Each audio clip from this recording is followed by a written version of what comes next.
Now back to now going to one of the things that I had seen. This actually pertains to another video that I did a while ago. I hate the articles that I'm looking at right now. Wow.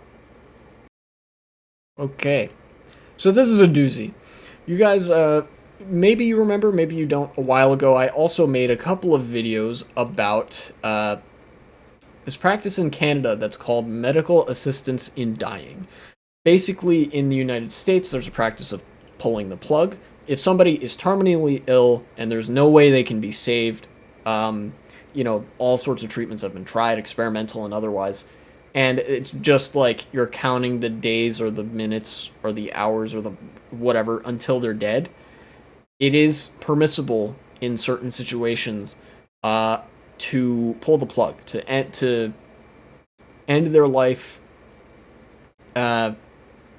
as sort of a means of last resort, to like put an end to their suffering, right?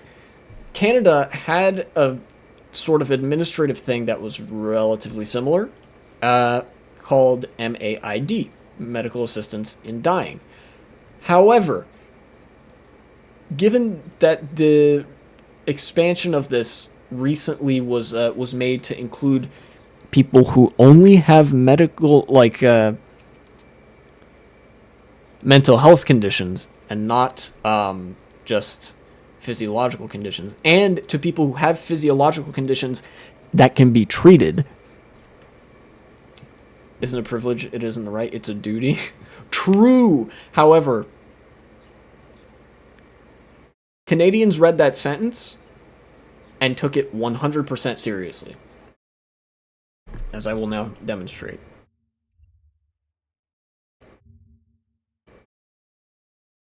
Here we have the first doomer-inducing thing from the National Post. This is a Canadian news outlet. 1/3 of Canadians fine with prescribing assisted suicide for homelessness. Roughly the same number told a poll they were fine with approving MAID for someone whose only affliction was poverty. Not mental health, not terminal physical conditions, not even severe physical conditions. You're in good health and you're homeless. And a number of Canadians think that you should be prescribed by the state to commit suicide, which means the state executes you. Like the process of MAID is you fill out this form. Homelessness is now an unsufferable mental illness. Apparently, according to Canadians, the process of MAID, to get into the more administrative nitty gritty, is such that, like, if you meet the conditions to be considered eligible, you can apply. Through a form to the government and get approved with like an appointment at a public hospital or public clinic or whatever, to be euthanized. And the ideal was that this is supposed to be like the ideal circumstance for this is that it's only used for somebody with intreatable, fatal, like, physiological conditions, something that would literally prevent you from living, and that there is nothing that can, be changed about it. Like you have terminal cancer, or you have terminal, like, well, I guess cancer is the go-to example here. You have a disease that is unable to be treated and will kill you, and you need to end your suffering. This is an application process that will enable you to do that. But, as it turns out, Canadians are just fine with euthanizing homeless people. Here we go. Starting in March 2021, Canada became one... Let's see. There's no emoji that can translate my facial expression right now. Yeah, I'm absolutely fuming inside. People say, like, malding, cope, and seethe. I am seething right now. I'm fucking pissed. And I'll go into why in a minute. It's going to be sort of a rehash of that other video that I did. Another video that I did a while back, rather.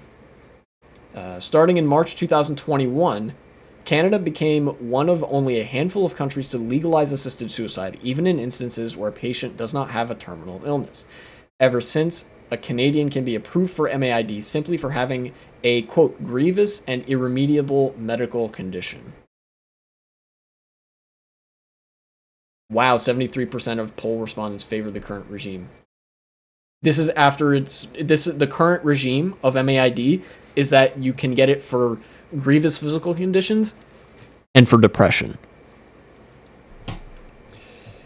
Pollsters also found not insignificant numbers of Canadians who favored assisted suicide in cases where no medical condition of any kind was present. Fucking ketamine? I'm not reading the rest of this.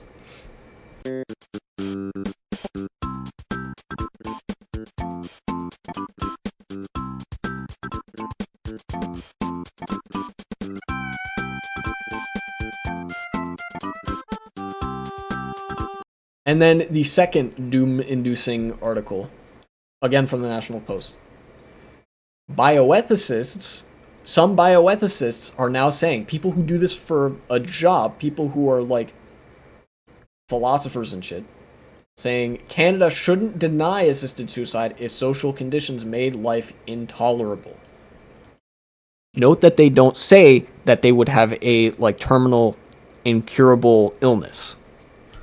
They are just saying if social conditions made life intolerable, which you could say that homelessness fits that bill. Here, look. But a new paper by two University of Toronto bioethicists argues that while the decision may be deeply tragic, that's putting it lightly, it would be wrong, and charitably, I might add, it would be wrong to deny medical assistance in dying to people whose request is being driven most of all by poverty or other unjust conditions. People who not only might, but have explicitly said they would prefer not to die. When I said state executions, I was not kidding. People do not want to die. This is a general rule of thumb. Even people who are depressed, I can tell you from personal experience, I'll get to that in a second. People don't want to die. Even if they say they do, they don't. These people are arguing that we should be okay with sentencing people to death, not who we are unable to care for, but with who we are unwilling to care for. Homelessness is not an incurable disease. Homelessness is a political problem that can be fixed, and it has been fixed in a select few countries, but there are ways to fix it that we know of. Canada, instead, is taking the option to intentionally not fix the problem and simply kill everybody who is subject to it. This is where this is going to end up. I know it might sound like I'm sensationalizing here, but I genuinely do believe that is the only place that this can go. And I have some very personally held motivating factors for why I say that. And now it's time to get into a little bit of story time. You're going to learn why I'm saying this stuff. Okay, there we go. So, for a lot of my college, well, I mean, for my whole life, I guess we now know, I'm depressed. I have depression, depressive disorder, whatever you want to call it, and I'm now medicating. For a significant chunk of college, I was both depressed and unmedicated because I didn't know I had depression. There were some symptoms there, but I wasn't, I never quite was able to take a step back and recognize at a distance, like, oh, I probably have, depression. I'm probably in the sort of category of people who would need help for this. I was sort of operating on a naive, young college person, which I still am in some ways, assumption that like I can handle it myself. If I live in a certain way where I'm getting a good amount of social interaction, where I'm eating healthy, where I'm exercising regularly, I can manage my depression without medication. For a time, that was more or less true, right? I would have the ups and the downs. The downs were pretty bad. The ups were all right. And it was okay. But in junior year, in sophomore year a little bit, sophomore year was pretty good. But in junior year of college, my third year, things started to get worse. A lot worse. I started to notice that I had good days way less often, and I had bad days way more often. I was sinking to lower and lower depths whenever I hit those bad days. And the bad days weren't just one bad day, you know, a la Joker from Batman. They got longer. All of a sudden, a bad day became 2 bad days, or 3 bad days, or 4 bad days. Eventually, it got so bad to the point that I think there was a certain inciting incident. It was relatively small, but I remember I had started actually. I didn't notice this, but I think the depression might have been responsible for this as well. I started getting worse at maintaining a schedule. And there was a certain political science professor who there are some professors that I had a little bit of a contrarian relationship with, just because that's kind of who I was as a student, and that's who I am as a person. And of course, all my professors, God bless all of them, made very clear that they were on my side all the way. They wanted me to succeed, and I am fully grateful for that. But my inability to keep a schedule as a result of unmanaged and unmedicated depression led it to the point that there was a meeting I was supposed to have with one of my professors. Shout outs to her. She's great. And I missed it. And I apologized in an email, and she said it's okay. We can schedule another one, right? And it was about a week out. A week goes on. I'm managing decently. I'm not in a good spot, but I'm not in a terribly bad spot. Like, I've seen worse. But then I missed the second appointment. Something about it I just forgot. My head. I realize now how turbulent my head was all the time before I was medicated. And I was devastated. I went and I wrote another email to her apologizing profusely. I used some kind of... I used actually profane language on purpose to communicate how much of a failure it was on my part. I said, like, oh shit, I didn't realize, I'm so sorry. I can't believe I forgot again. Like, trying to communicate that, like, I felt really bad that I had forgotten this. But she, didn't take it that way. And she sent me a sort of chastising email. I don't know if it was rightly so or not, because I was not in a great head state to perceive that at the time. Chastising me for using that kind of language, for just saying that in an email, and said, like, this is very unprofessional of you. I expect better. And that sent me careening off of a cliff. I don't think I had ever been that depressed in my life. Because this was, like, even though this wasn't a professor that I had, like, a super long-standing relationship with throughout college, right? This wasn't one of the regulars who I, like, took classes with over and over again. Her opinion of me, it still meant a lot to me. But, like, me having a good relationship with my professor still meant a lot to me. And I felt like, oh my god, I've ruined that relationship. I'm not going to be able to look her in the eye when I see her. What have I done? For a week straight, I was in a spell as self-destructive as I've ever been. And I can remember it so vividly because it's become a little bit more evident that this was sort of traumatic with time. Every day it seemed like there were ways in which I was contemplating hurting myself. I would walk to breakfast every morning, and I would look at a tree, and I'd be like, how many times would I have to punch that tree before my knuckles were completely covered in blood? How many times would I have to smash my forehead against the tree until I had some sort of irreparable damage? How hard would I have to hit myself before things really started hurting? Before I would, like, have to bandage myself up? It was not good. And it got to one point, I think, in one of the latter days of this episode. In fact, I think this is what snapped me out of that episode. I started thinking, okay, if I wanted to,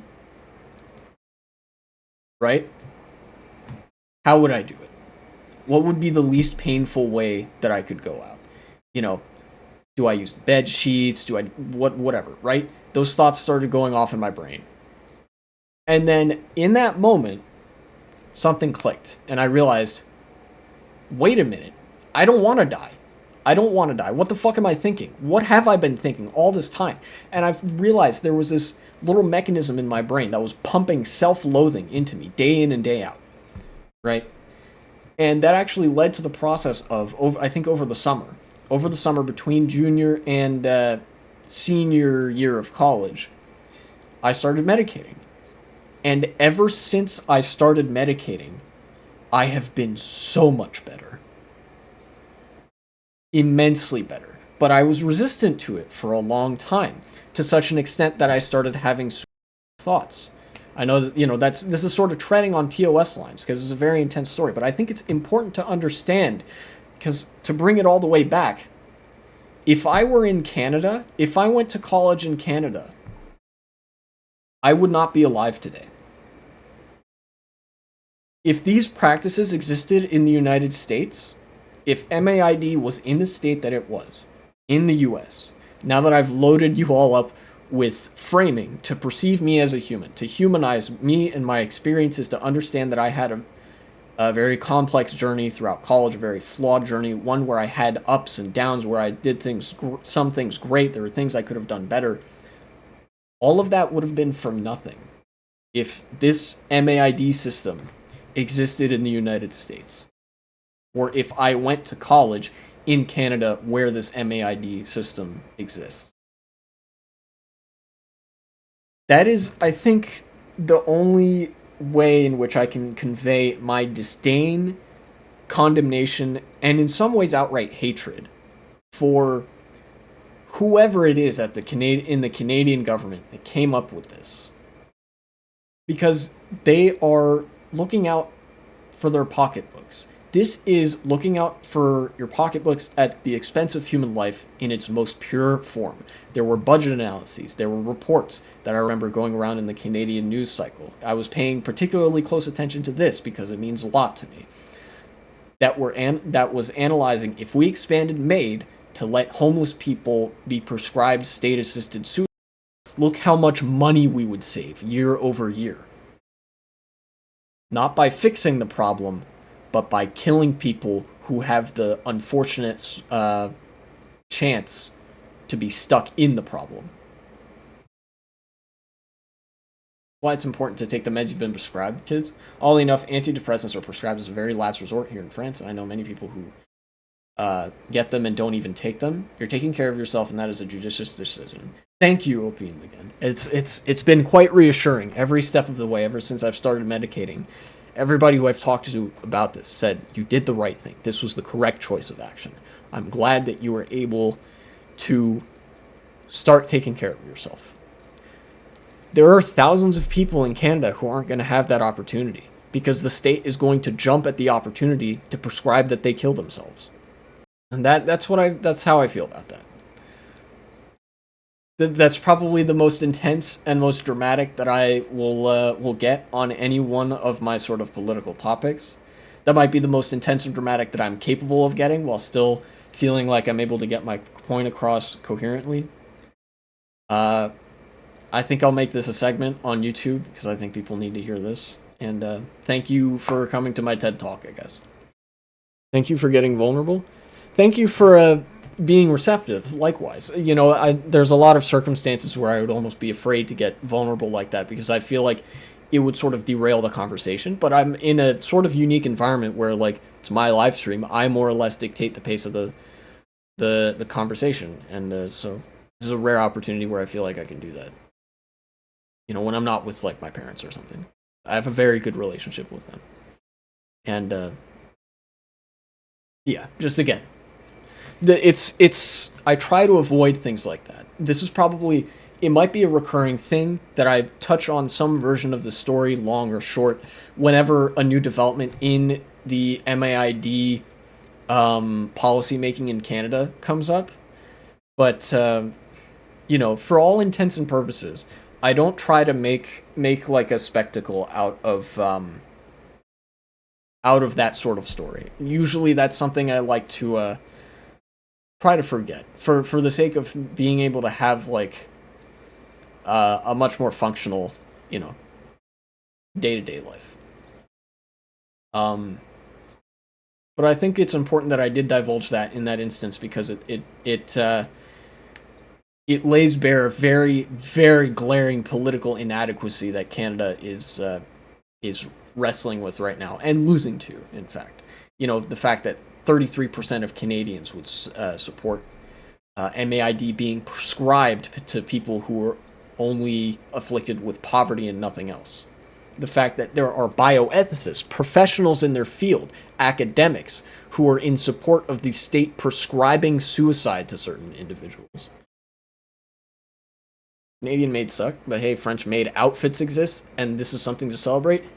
You are absolutely correct. Absolutely correct. I'm gonna probably look at femboys after this, wearing maid outfits. You're a wholesome guy, and I wish you good luck continuing with your medication. Thank you. I make sure to, I've made sure ever since I started medicating to schedule my appointments, to make them on time, and to, make sure that I always have a good enough supply of my medication that I can take a pill every day, And it is. Let me tell you this. It is unreal how much better I feel on a regular basis now compared to when I was in college and when I hadn't started medicating yet.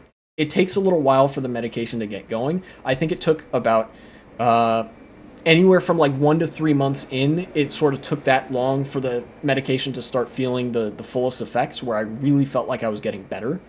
But holy moly, now that I've been on the medication for, I think, 2 years. I've been medicating for 2 years now. And I feel there are certainly still instances where I can feel the depression in some ways, in the sense that it makes me go a little bit slower. It impedes my ability to do certain things because I maybe get a little bit more distracted. It makes certain things on a working level a little bit harder, but I haven't felt the emotional despondence that I felt 2 years ago, and more than 2 years ago at this point. And so it seems like that good luck is certainly coming my way. So thank you. Now, but now cut the segment for real. That's gonna be a long segment, but I think it was worth it.